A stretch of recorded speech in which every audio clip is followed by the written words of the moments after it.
Give me signal. Good morning, friends. કેમ છો બધા? મજામાં? ઓકે. આશા રાખીએ કે તમે બધા ક્ષેમ કુશળ હશો. ઓકે. આજે આપણે આગળ પ્રયાણ કરી રહ્યા છીએ ટેક્સ્ટ બુકના યુનિટ 3ની અંદર, જેનું નામ છે મેનેજ યોર સ્ટ્રેસ.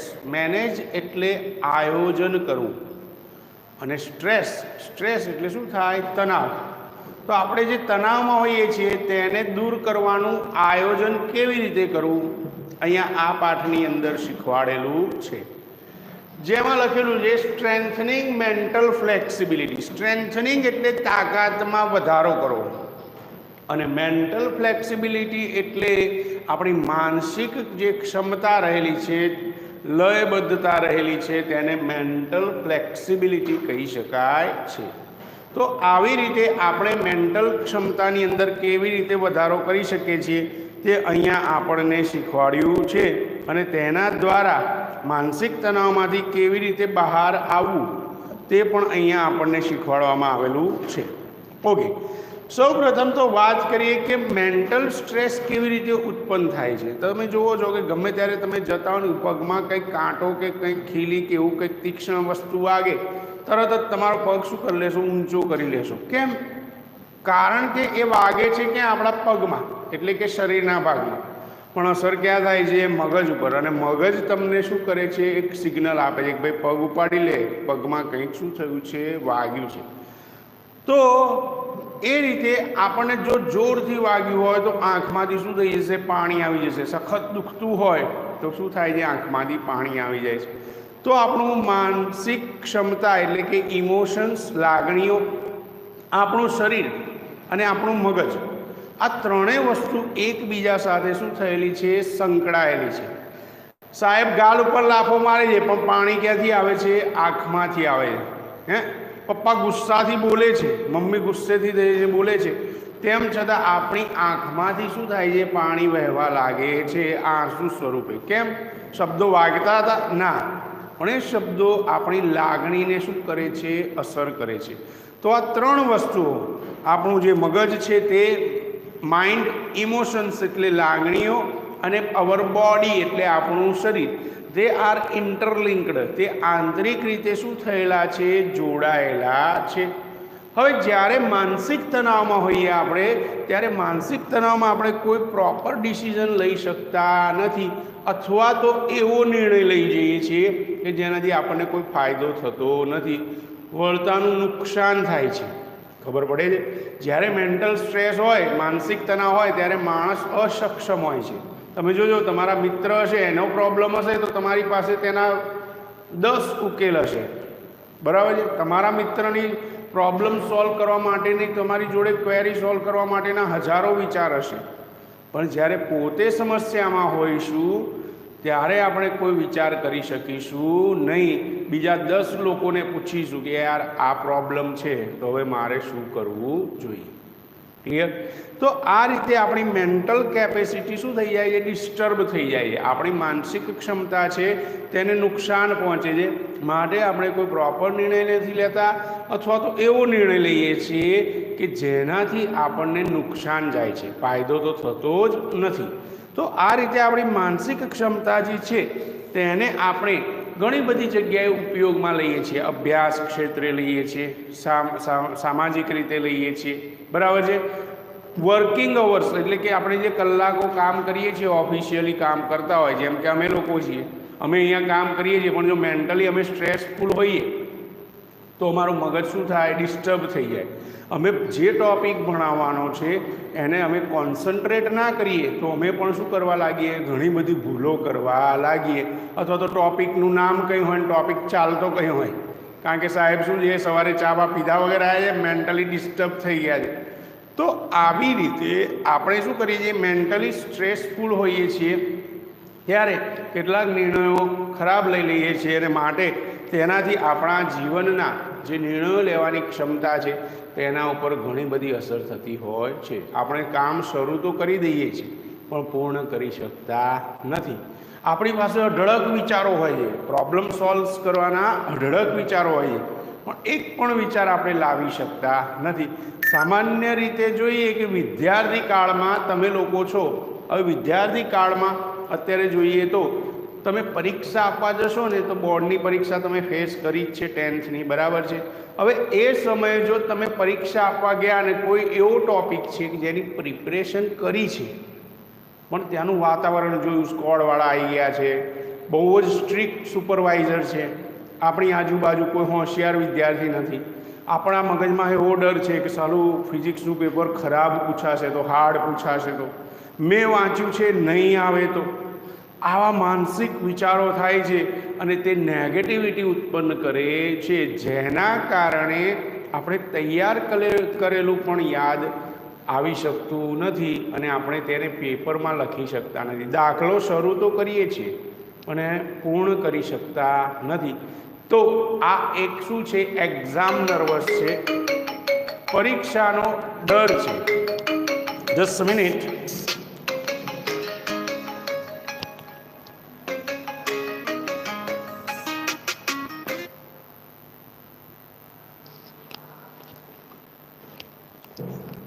ઓકે, તો આ એક પરીક્ષાનો ડર છે. શું છે? પરીક્ષાનો ડર, કે જેની અંદર આપણે વિચાર્યું હોય છે, રિવાઇઝ કર્યું હોય છે, બધી જ પ્રિપરેશન હોય છે, પણ તેમ છતાં તે જવાબો આપણે લખી શકતા નથી. જેવા જ પરીક્ષા ખંડમાંથી બહાર આવીએ છીએ, કોઈ ફ્રેન્ડ પૂછે કે આ જવાબ લખ્યો તો, આ દાખલો ગણ્યો તો, ત્યારે આપણને થાય અરે યાર, આ તો મેં સવારે જ રિવિઝન કર્યું હતું, આ તો કાલ રાત્રે જ તૈયાર કર્યું હતું, પણ તેમ છતાં આપણે લખી શકતા નથી. તો આ એક એક્ઝામ નર્વસ જે છે એ સ્ટ્રેસફુલ એટમોસ્ફિયર, જે તણાવયુક્ત વાતાવરણ હોય છે તેની અસર હોય છે. તો આ સ્ટ્રેસને અલગ અલગ રીતે કેવી રીતે દૂર કરવો તેની એક્સરસાઇઝીસ આપેલી છે.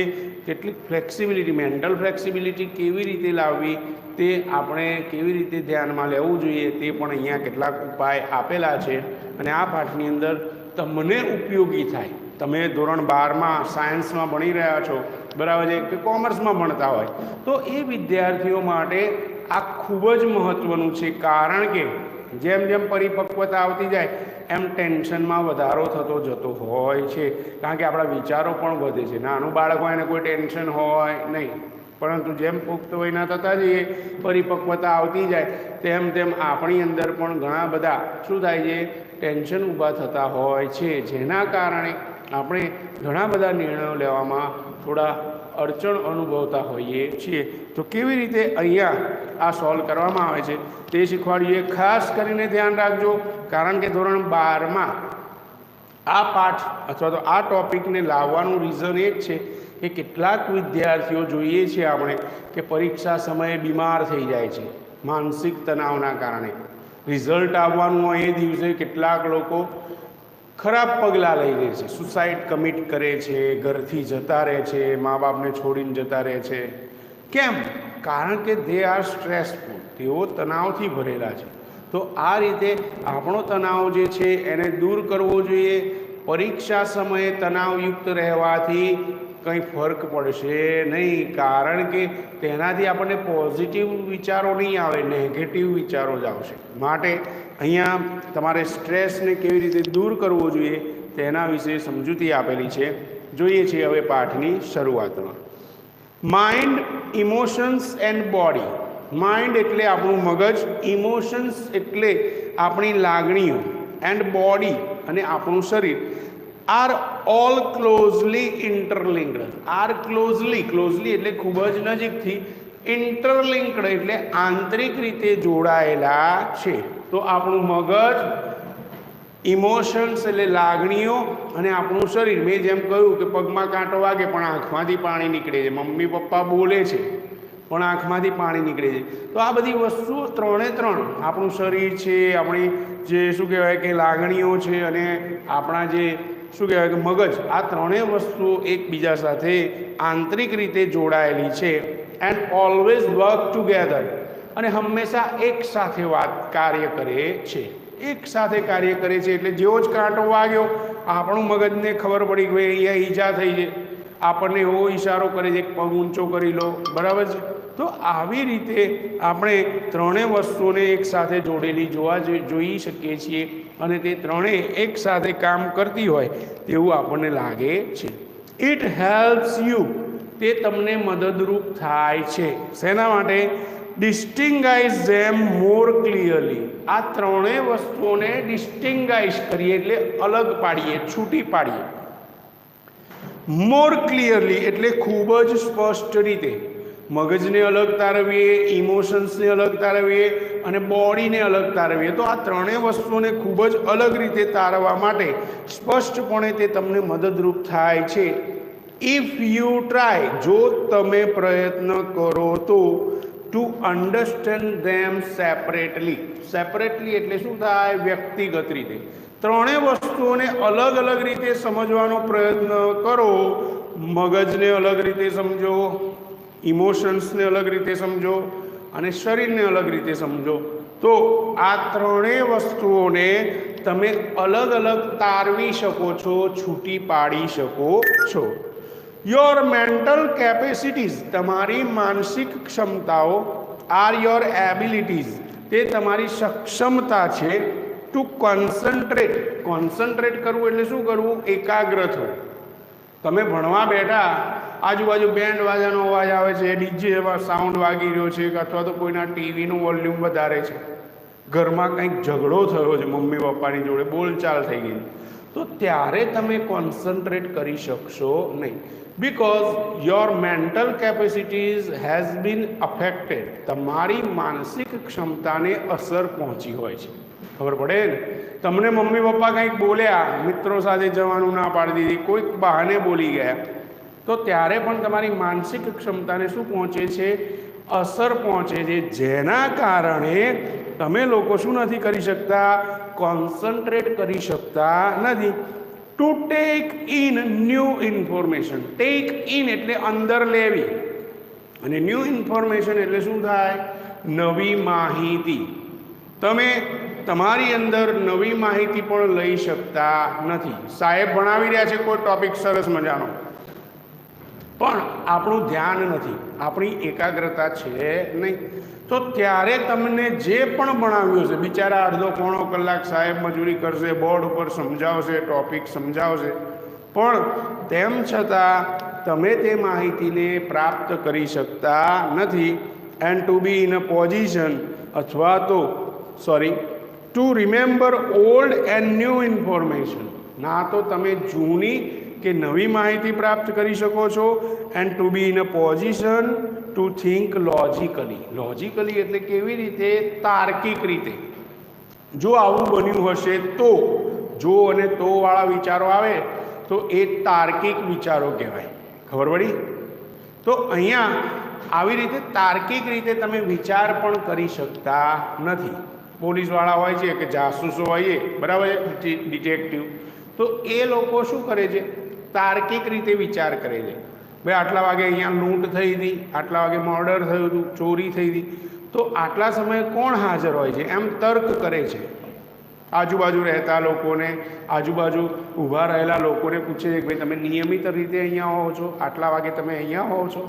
સીસીટીવી ફૂટેજ જોશે કે આટલા વાગે બન્યું હશે તો આ કેમેરામાં આવી ગયું હશે. તો આવી રીતે તર્ક કરવામાં પણ તમને સક્ષમતા હોતી નથી. યુ નીડ, તમારે જરૂર છે. યુ નીડ એટલે શું થાય? તમારે જરૂર છે મેન્ટલ કેપેસિટી, માનસિક ક્ષમતાની. તમારામાં શું હોવી જોઈએ? માનસિક ક્ષમતા હોવી જોઈએ.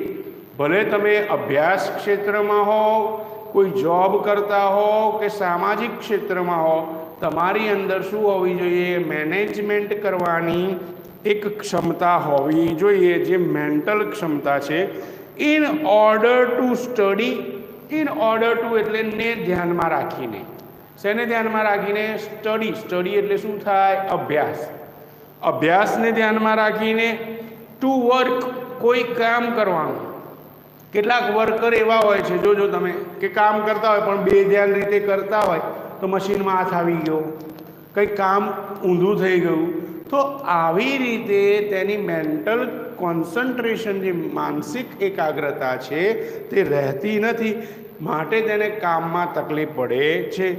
Two impose a constructive and workable order on your life, તમારા જીવન ઉપર આધારિત હોય તેવી કન્સ્ટ્રક્ટિવ એન્ડ વર્કેબલ. કન્સ્ટ્રક્ટિવનો મતલબ શું થાય? રચનાત્મક.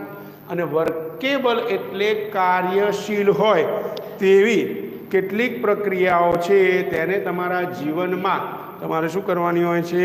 ધ્યાનમાં લેવાની હોય છે. ઇમ્પોઝ એટલે અંદર દાખલ કરવાની હોય છે.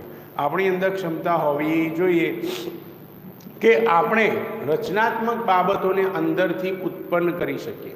વર્કેબલ ઓર્ડરમાં એટલે કાર્યક્ષમતાના ક્ષેત્રની અંદર આપણે શું કરી શકીએ? બીજી જે આપણી કન્સ્ટ્રક્ટિવ બાબતો છે, રચનાત્મક બાબતો, જેમ કે આપણે આગળના પાઠમાં ભણી ગયા કે Walt Disney was an imaginative person. એક કેવા હતા? કલ્પનાશીલ વ્યક્તિ હતા. તો એમનામાં શું હતી? કન્સ્ટ્રક્ટિવ જે ક્ષમતા હતી, રચનાત્મક ક્ષમતા, એ ખૂબ જ વધારે હતી. આપણે તો કોઈક નાની અમથી રચના કરી, પછી આપણું મગજ કામ કરતું શું થઈ જાય? બંધ થઈ જાય. ત્યારે આપણને ખબર પડવી જોઈએ કે ના ભાઈ, આપણું કોન્સન્ટ્રેશન છે નહીં. બરાબર. બોલિવૂડની અંદર તમે જુઓ છો ઘણા બધા સિંગર શું કહેવાય લિરિક્સ હોય છે કે જે લોકો ગીતો લખતા હોય છે. 50,000 60,000 એટલા બધા ગીતો લખવાની શું હોય? એક ક્ષમતા હોય. સ્ટોરીઝ લખતા હોય છે ફિલ્મોની. કેમ? કારણ કે તે લોકો કોન્સન્ટ્રેટ કરે છે. બધી સ્ટોરી એક સરખી હોતી નથી. દરેક સ્ટોરીઝ અલગ અલગ હોય છે. દરેક ગીતોના શબ્દો અલગ અલગ હોય છે. આવું કેમ છે? કારણ કે તે લોકોની માનસિક ક્ષમતા એકાગ્રતા સાથે જોડાયેલી છે અને તેના કારણે તે લોકો યોગ્ય રચના કરી શકે છે ઇન વર્કેબલ ઓર્ડર, એટલે કે કાર્યક્ષમતાના બાબતને ધ્યાનમાં રાખીને ઓન યોર લાઈફ, તમારા જીવન ઉપર. And to make rational day to day decisions. And to make અને કરી શકે છે. રેશનલ એટલે ખૂબ જ ઉપયોગી હોય તેવા. રેશનલનો મતલબ શું થાય? ખૂબ જ મહત્વનું હોય અથવા તો ઉપયોગી હોય તેવું. ડે ટુ ડે ડિસિઝન, દરેક દિવસનો નિર્ણય તે લોકો લઈ શકે છે.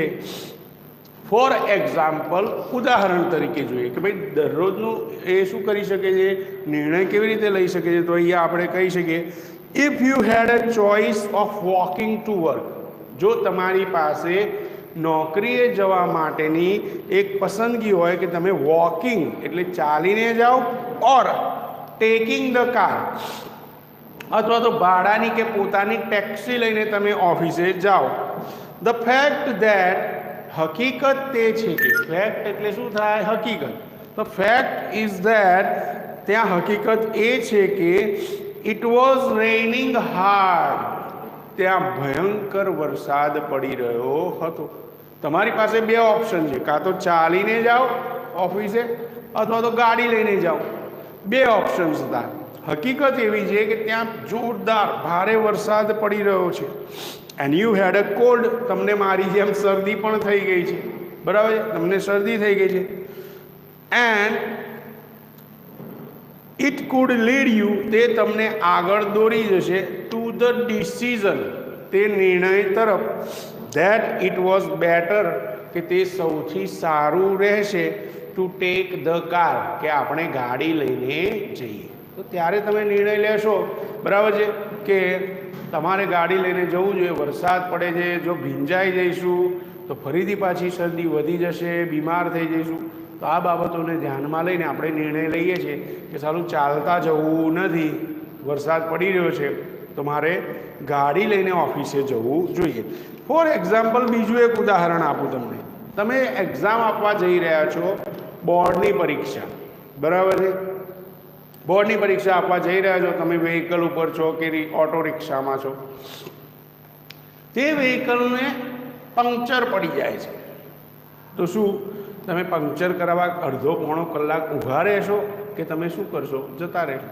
તો ત્યારે તમારે નિર્ણય લેવો પડે છે કે જવા દો, ભલે પંક્ચર પડ્યું, વળતી વખતે આવતા આ વ્હીકલનું પંક્ચર કરાવી દઈશું, પણ અત્યારે પરીક્ષાનો ટાઈમ થઈ જશે, આપણે થોડા ડિસ્ટર્બ થઈ જઈશું, તો આપણે પપ્પાને, ભાઈને કે ગમે તે કોઈ વ્યક્તિને કહીશું કે ચલો ભાઈ આપણે ઓટો લઈ લઈએ અથવા તો બીજા કોઈની મદદથી એ પરીક્ષા કેન્દ્ર સુધી પહોંચી જઈએ, કારણ કે તેનાથી આપણે ડિસ્ટર્બ થઈ જઈશું. તો તે જે નિર્ણય લીધો તમે, આ નિર્ણય લીધેલો જે છે તે તમારા માટે ખૂબ જ rational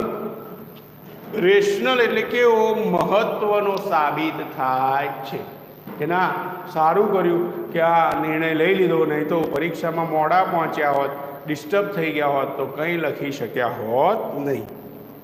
okay, that would be a rational decision based on current circumstances, and that would be તે હોઈ શકે છે a rational decision એટલે ખૂબ જ મહત્વનો નિર્ણય, based on જે આધારિત રહેલો હોય છે the current circumstances વર્તમાન પરિસ્થિતિ ઉપર આધારિત રહેલો હોય તેવો આ એક નિર્ણય હોય છે કે ના, વર્તમાન સમયની પરિસ્થિતિને ધ્યાનમાં રાખીને આપણે જે નિર્ણય લીધો એ યોગ્ય સાબિત થયો અને તેનાથી આપણને ફાયદો થયો, આવું આપણે વિચારતા હોઈએ છીએ.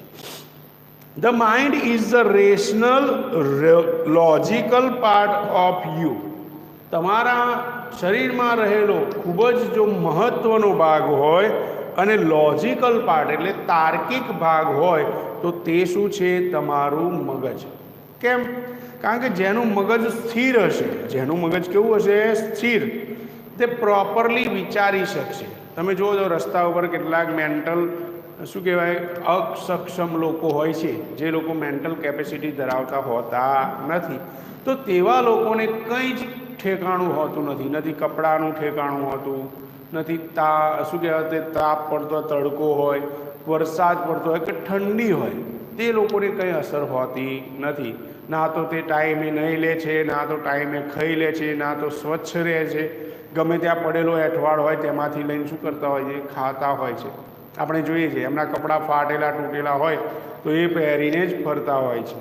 નાહવાનું ના હોય, વાળ વધી ગયા હોય, બરાબર છે, એકદમ એવું ખરાબ જીવન જીવતા હોય છે, કારણ કે દે don't have there mental capacity. તેઓની પાસે પોતાની માનસિક ક્ષમતા હોતી નથી. તો મગજ એ આપણું રેશનલ એટલે મહત્વનો અને લોજિકલ પાર્ટ છે, એટલે કે તાર્કિક ભાગ છે. ધેટ હેલ્પ્સ યુ કે જે તમને મદદ કરે છે ટુ મેક અનઇમોશનલ ચોઇસીસ, કેટલા અલાગણીશીલ પસંદગીઓ કરવાનું તમને શું કરે છે?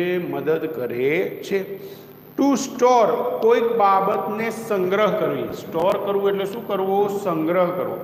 તમને કોઈ શિક્ષકે ભણાવી દીધું, બરાબર છે, પણ આ જ બાબત જો તમારે ભૂલી જવી હોય તો તમે બેધ્યાન રહેશો, માનસિક રીતે કોન્સન્ટ્રેટ કરશો નહીં.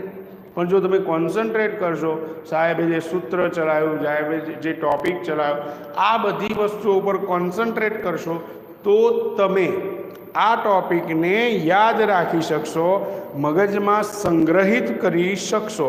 તો સ્ટોર કરવા માટે એન્ડ રિટ્રાઈવ ઇન્ફોર્મેશન, કેટલીક માહિતી પ્રાપ્ત કરવા માટે. રિટ્રાઈવ એટલે શું કરવું? ફરીથી મેળવવું. તો કેટલીક માહિતી જે મહિના પહેલાં ભણી ગયા હતા એ જ ટોપિકને આપણે ફરીથી શું કરીએ છીએ? પ્રાપ્ત કરવાનો પ્રયત્ન કરીએ છીએ.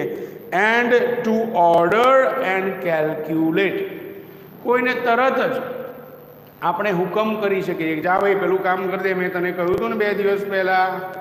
તો આવી રીતે આપણે કોઈને ઓર્ડર કરી શકીએ છીએ. એન્ડ કેલ્ક્યુલેટ, કેલ્ક્યુલેટ એટલે શું કરવી? ગણતરી કરવી. આપણે પૈસા લઈને બજારમાં તો ગયા, પણ આપણી માનસિક ક્ષમતા નથી, તો કોઈ આપણને ઉલ્લુ બનાવી જશે એ પણ ખબર પડશે નહીં. કેમ? કારણ કે આપણે માનસિક રીતે શું છીએ? અસક્ષમ છીએ, બરાબર છે. તો આવી રીતે આપણે કેલ્ક્યુલેટ ગણતરી કરી શકીએ છીએ. ક્યારે? જ્યારે આપણે માનસિક રીતે સ્થિર હોઈએ તો. નહીં તો કે 1 અને 1 કેટલા થાય? તો કે 11. 1 અને 1 તો કેટલા થાય? 2 થાય, બરાબર છે. તો 1 + 1 = 2. પણ આપણે ક્યારે આવું વિચારી શકીએ છીએ? જ્યારે માનસિક ક્ષમતા હોય ત્યારે. It is the counter part, તે ખૂબ જ મહત્વનો ભાગ છે. કાઉન્ટર પાર્ટ એટલે શું થાય? મહત્વનો ભાગ. ટુ ધ ઇમોશન્સ, આપણી લાગણીઓ માટે. જો આપણે માનસિક રીતે સક્ષમ હોઈશું તો આપણને આપણા સ્વજનો પ્રત્યે, આપણા મિત્રો પ્રત્યે, કોઈ પણ વ્યક્તિ પ્રત્યે આપણને શું હશે? લાગણી હશે, હોય કે નહીં? ગાંડાઓની હોસ્પિટલ, મેન્ટલ હોસ્પિટલ હોય છે, ત્યાં મેન્ટલ રીતે બીમાર હોય, માનસિક રીતે જે બીમાર હોય એ લોકોને કોઈ લાગણી જેવું હોતું નથી. કેમ? કારણ કે તેમના ઇમોશન્સ આર ડિસ્ટ્રોયડ. તેમના ઇમોશન્સ શું થઈ ગયા હોય? એ નાશ પામી ગયા હોય છે. A good example of the interactions between mind and emotions. આપણા મગજ અને આપણા ઇમોશન્સ, લાગણીઓ વચ્ચેનું જે જોડાણ, ઇન્ટરેક્શન્સ એટલે શું થાય? જોડાણ. તેની વચ્ચે જે જોડાણ રહેલું છે તેનું બેસ્ટ એક્ઝામ્પલ હોય તો, તે સૌથી ઉત્તમ ઉદાહરણ હોય તો it is exam nervous. Exam nervous એટલે શું થાય? પરીક્ષાનો ડર. મેં જે તમને શરૂઆતમાં ઇન્ટ્રોડક્શનમાં કહ્યું તે, તમે આખું વર્ષ મહેનત નથી કરી, છેલ્લો મહિનો તમે મહેનત કરવાનો પ્રયત્ન કર્યો, પણ હવે તમે પહોંચી વળ્યા નથી, કારણ કે દરેક સબ્જેક્ટની પ્રિપરેશન શું હતી? બાકી હતી. અને ત્યારે તમારામાં પરીક્ષાનો એક ડર ઉત્પન્ન થાય છે. કેટલાક હોશિયાર વિદ્યાર્થીઓ પણ એવા હોય છે કે જે આવડતું હોવા છતાં એક્ઝામ નર્વસ અનુભવતા હોય છે. કેમ? કારણ કે એને એવું હોય છે, સાલું યાદ નહીં આવે તો, મારું પેપર અઘરું પૂછાશે તો, આવી વિચાર શ્રેણી ધરાવતા હોય છે. જ્યારે સ્કોડવાળા આવશે મને પકડશે તો, મને ઊભો કરશે તો, તારે શું કામ ચિંતા કરવાની જરૂર? ના તો આપણી પાસે કાપલી છે, ના તો આપણે ચોરી કરીએ છીએ, આપણી પ્રિપેરેશન સારી છે. તો બી પોઝિટિવ, હકારાત્મક બનો. જેનાથી શું થશે? તમે જે પણ યાદ કર્યું છે, જે પણ તૈયાર કરેલું છે, તેને તમે યોગ્ય રીતે રજૂ કરી શકશો. ઘણા બધા વિદ્યાર્થીઓ અમે દર વર્ષે જોઈએ, હોશિયાર હોવા છતાં એક્ઝામ નર્વસના કારણે પર્સન્ટેજ ઓછા લાવતા હોય છે. ઘણા તો ફેલ પણ થતા હોય છે. કેમ? કારણ કે તેમને માનસિક બીમારી થઈ જાય છે કે આ મને નહીં આવડે, નહીં આવડે, નહીં આવડે, યાદ નહીં આવે, આવા વિચારો, નકારાત્મક વિચારો કરે છે, જેના કારણે તે લોકોને ખૂબ જ નુકસાન પડે છે. Your mental capacity has helped you. તમારી માનસિક ક્ષમતા તમને મદદ કરે છે to retain what you have revised. Retain એટલે શું કરવું? ફરીથી યાદ કરવું, જાળવી રાખવું. યુ હેવ રિવાઇઝડ, જે પણ તમે શું કર્યું છે? પુનરાવર્તન કરેલું છે. તમે જે પણ પુનરાવર્તન કર્યું છે કે ભાઈ 2 અઠવાડિયા પહેલાં જે ટૉપિક તૈયાર કર્યો હતો, એક્ઝામના ટાઈમે આપણે રિવાઇઝ કર્યો છે, તો એ રિવાઇઝ કરેલી બાબતને તમે શું કરી શકો? રિટેન કરી શકો, ફરીથી પ્રાપ્ત કરી શકો, જાળવી શકો, મગજની અંદર યાદ રાખી શકો. તે માટે તમને મદદ કરે છે. You know your stuff. અને ત્યારે યુ નો, તમે જાણો છો, યોર સ્ટફ, તમારા પ્રયત્નને. બટ વેન યુ એન્ટર, પરંતુ જ્યારે જ તમે પ્રવેશ કરો છો ધ એક્ઝામ રૂમ, પરીક્ષા ખંડની અંદર, એન્ડ સ્ટાર્ટ ગેટિંગ ઇમોશનલ, અને તમે લાગણીશીલ થવાનું જેવું જ શરૂ કરો છો, બાય એક્સપેક્ટિંગ ડિફિકલ્ટીઝ, કેટલીક કાલ્પનિક, જેની આશા રાખી હોય તેવી કાલ્પનિક કે ડિફિકલ્ટીઝ એટલે કે મુશ્કેલીઓ. અરે આવું થશે તો, આટલું ખરાબ પેપર પૂછાશે તો, અઘરું પૂછાશે તો, મને બાજુવાળો મદદ નહીં કરે તો આવી આશાઓ રાખીને બેઠા હોય છે. તેવી આશા રાખેલી કેટલીક મુશ્કેલીઓ, ડિફિકલ્ટીઝને તમે શું કરવા લાગો છો? અનુભવવા લાગો છો. And ઇમેજિનિંગ failure. ઇમેજિનિંગ એટલે કલ્પના કરો છો. શેની? ફેલિયર એટલે નિષ્ફળતાની તમે શું કરવા લાગો છો? કલ્પના કરવા લાગો છો. ત્યારે ઓલ ઓફ અ સડન, એકાએક, ઓલ ઓફ અ સડન એટલે શું થાય? એકાએક. The carefully stored information. Carefully એટલે ખૂબ જ સાવચેતીપૂર્વક, સ્ટોર્ડ એટલે સંગ્રહિત કરેલી, ઇન્ફોર્મેશન એટલે માહિતી, ઇઝ નો લોંગર અવેલેબલ, લાંબા સમય સુધી પ્રાપ્ય રહેતી નથી. આપણે યાદ કર્યું હોય છે, તૈયાર કર્યું હોય છે, પણ થોડીક જ વારમાં, 5 જ સેકન્ડની અંદર જેવું જ તમે ઇમોશનલી ડિસ્ટર્બ થઈ જાઓ છો, તમારા મગજમાં રહેલી બાબત ઉડી જાય છે, બાષ્પીભવન થઈ જાય છે, ડિસ્ટ્રોય થઈ જાય છે, અને એ બાબત તમને યાદ કરવામાં 5-10 મિનિટ આંખો બંધ કરીને આમ બેસી રહો તો થોડું વધારે ભૂલી જવાય છે, પણ યાદ આવતું નથી, કારણ કે તમે એક્ઝામ નર્વસનો શિકાર થઈ ગયા હોવ છો.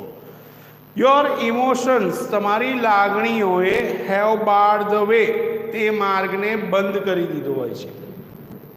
બાર્ડ એટલે શું કરી દેવું? બંધ કરી દેવું. ધ વે એટલે માર્ગ, તે માર્ગને બંધ કરી દીધો હોય છે. To your inner information stores, આંતરિક રીતે જે સંગ્રહિત માહિતી મગજમાંથી, તેના દરવાજા શું થઈ જાય છે? બંધ થઈ જાય છે. તે દરવાજા ખુલતા નથી. ડુ યુ ફાઇન્ડ, શું તમે ક્યારે જોઈ શકો છો? યોર સેલ્ફ, તમારી જાતને, રિએક્ટિંગ કે જે પ્રત્યુત્તર આપી રહી હોય, in any of the following ways, નીચે દર્શાવેલી આ બાબતો છે તેમાં તમારી જાતને તમે ક્યારે આવા પરિસ્થિતિમાં અનુભવી શકો છો? તો ત્યારે તમારે સમજવું જોઈએ કે you have been affected by the mental stress, તમે માનસિક એક શું કહેવાય તણાવથી તમે અસર પામી ચૂક્યા છો. તમારે તેવું વિચારી લેવું જોઈએ. જો નીચે જે 6 બાબતો આપેલી છે તેમાં તમે આ પ્રકારનો અનુભવ કરતા હોય તો પહેલી બાબત છે, you find it difficult to concentrate on a thing. You find it difficult, તમને ખૂબ જ મુશ્કેલ લાગે છે. શું મુશ્કેલ લાગે છે? ટુ કોન્સન્ટ્રેટ ઓન થિંગ્સ, કોઈ પણ બાબતો ઉપર એકાગ્રતા સાધવું તમને મુશ્કેલ લાગે છે. અભ્યાસ ક્ષેત્રમાં હોય, કાર્યક્ષેત્રમાં હોય, સામાજિક બાબતે હોય, બરાબર છે. કોઈ પણ ક્ષેત્રમાં તમને એકાગ્રતા સાધવાની શું લાગે છે? મુશ્કેલ લાગે છે. બીજું છે, your memory is letting you down frequently, તમારી માનસિક જે સ્થિરતા છે, તમારી યાદ શક્તિ છે, તે તમને ધીરે ધીરે શું થઈ જાય છે? નીચે તરફ લઈ જાય છે. એટલે એનો ગ્રાફ ઉપર નથી રહેતો કે લાંબા ગાળાનું યાદ રહે છે, પણ શું થઈ જાય? શોર્ટ ટર્મ મેમરી લોસ, ટૂંકા ગાળામાં જ તમે ભૂલી જાઓ છો. મમ્મીએ મોકલ્યો હોય દૂધની થેલી લેવા બાળકને, વચ્ચે રમવા ચડી જાય રમતે, સોરી, અડધા પોણા કલાક પછી યાદ આવે, અલા મમ્મીએ મને દૂધની થેલી લેવા મોકલ્યો. કેટલાક લોકો એવા હોય, બહેનો શાકભાજી લેવા નીકળ્યા હોય, જઈને અડધા રસ્તેથી કોઈ મિત્ર મળી જાય, બેનપણી મળી જાય, તો વાતો કરતા વળી જાય, પાછા ત્યાંથી શું થઈ જાય? પાછા વળી જાય. પછી યાદ આવે, અલા હું તો શાક લેવા નીકળી ગઈ. તો આવી રીતે કેટલાક લોકોની જે માનસિક એકાગ્રતા છે તે ડિસ્ટર્બ થઈ જાય છે, જેથી તેમની યાદ શક્તિ નીચે તરફ જતી હોય છે. You have lots of different things on your mind, તમારા મગજમાં ઘણી બધી વસ્તુઓ અલગ અલગ પ્રકારની હોય છે. But can not grasp clear thought, પણ ત્યારે તમે કોઈ ચોક્કસ ક્લિયર થોટ, ચોક્કસ વિચાર કરી શકતા નથી. You are often undecided this days, આ દિવસો દરમિયાન ઘણીવાર તમે કેટલાક અનડિસાઇડેડ, વિચાર વગરના રહી જાઓ છો. And this is untypical for you, અને આ બાબત તમારા માટે અયોગ્ય છે. અનટિપિકલનો મતલબ શું થાય? અયોગ્ય છે. You make longer to do task, તમે તે કાર્ય કરવામાં ખૂબ લાંબો સમય લો છો. That you were able to complete quite quickly before, જે કાર્ય કરવામાં તમને થોડો સમય લાગતો હતો, જે દાખલો ગણવામાં તમે 5 મિનિટ લેતા હતા બોર્ડની પરીક્ષામાં, તે દાખલો ગણવામાં 8-10 મિનિટ લઈ લો છો. તો એ 5 મિનિટનો વધારો થઈ ગયો. એ શેના કારણે? માનસિક તણાવના કારણે. જે પ્રશ્નનો જવાબ આપણે 2 મિનિટમાં લખતા હતા, એ જ લખતા 5 મિનિટ લાગે છે. તો એ શું થયું? મેન્ટલ સ્ટ્રેસનું રીઝન થયું. Okay, you start lots of thing but don't finish any, તમે ઘણી બધી વસ્તુઓની શરૂઆત કરો છો, પણ ત્યારે તમે તેને શરૂ તો કરો છો, બટ ડોન્ટ ફિનિશ એની, તેમાંથી કોઈ પણ પ્રકારની બાબતને, કોઈ પણ ક્રિયાને પૂર્ણ કરી શકતા નથી. તો આ રીતે આપણે જો અનુભવતા હોય તો તમારે સમજવાનું કે આ 6 ટોપિકમાંથી કોઈ પણ ટોપિક જો તમે અનુભવતા હોય તો ત્યારે તમારે સમજી લેવું કે આપણે માનસિક રીતે તણાવમાંથી પસાર થઈ રહ્યા છીએ. કારણ કે ત્યારે આપણે કોન્સન્ટ્રેટ નથી કરી શકતા, કોઈ નિર્ણય નથી લઈ શકતા. બરાબર છે? તો આ 6 ટોપિકને ખાસ યાદ રાખવાના છે. અને ત્યારબાદ કહે છે ઇફ યસ, જો હા તમે આવું અનુભવ કરી રહ્યા હોય તો then it gives a signal, તે તમને એક ઇશારો કરે છે of sine of mental stress present in you, તમારા અંદર માનસિક તણાવનું એક ચિહ્ન રહેલું છે, એક પરિબળ રહેલું છે, તેનો ઇશારો કરે છે. The better you deal with stress, સૌથી સારામાં સારું છે કે તણાવની સાથે તમે ડીલ કરી લો, એટલે કે શું કરી લો, સમજૂતી કરી લો. The less your mental capacity will be affected, તમારી માનસિક ક્ષમતાને તેટલી જ ઓછી અસર પહોંચશે. જો તમે એ બાબતને સમજી લેશો, તેની સાથે સમજાવટ કરી લેશો, તો તમારી માનસિક ક્ષમતામાં વધારે અસર થશે નહીં. The following exercises will help you, નીચે દર્શાવેલી કેટલીક કસરતો છે, માનસિક કસરતો, they will help you, તે તમને મદદરૂપ થશે to build better stress resilience, ખાસ પ્રકારનો માનસિક તણાવને દૂર કરવાનું એક જે શું કહેવાય કે પરિબળ છે તેની રચના કરવામાં તમને મદદ થશે. એન્ડ રીબેલેન્સ યોર સેલ્ફ, તમારી જાતને પુનઃ સ્થિર કરવામાં મદદરૂપ થશે. If your mental capacity has already started to સફર ડ્યુ ટુ સ્ટ્રેસ, સ્ટ્રેસ દરમિયાન તમારી માનસિક ક્ષમતા જો તમને અહીંયા અસર પહોંચાડવા લાગી હશે, તો તેનાથી તમારા મગજને અસર થઈ રહી હશે, તો તેમાં તમે અસ્થિર થવાની જગ્યાએ સ્થિર થવાનો પ્રયત્ન કરવાનું શરૂ કરી દેશો, અને તે આ એક્સરસાઇઝીસ તમને શું કરશે, મદદરૂપ થશે. આશા રાખીએ છીએ કે ઇન્ટ્રોડક્શન અને આગળની જે સમજૂતી છે મેન્ટલ સ્ટ્રેસની અસરોની, તે તમને સમજાઈ ગઈ હશે. હવે નેક્સ્ટ ટાઈમ જ્યારે મળીશું ત્યારે પહેલી એક્સરસાઇઝ છે સ્ટોપ ઓવર થિંકિંગ, ત્યાંથી શરૂઆત કરીશું. બરાબર છે? ત્યાં સુધી આગળ જે ઇન્ટ્રોડક્શન ચલાવ્યું, મેન્ટલ સ્ટ્રેસ વિશેની માહિતી મેળવી, તે ઘરે 1-2 વખત વાંચી લેજો.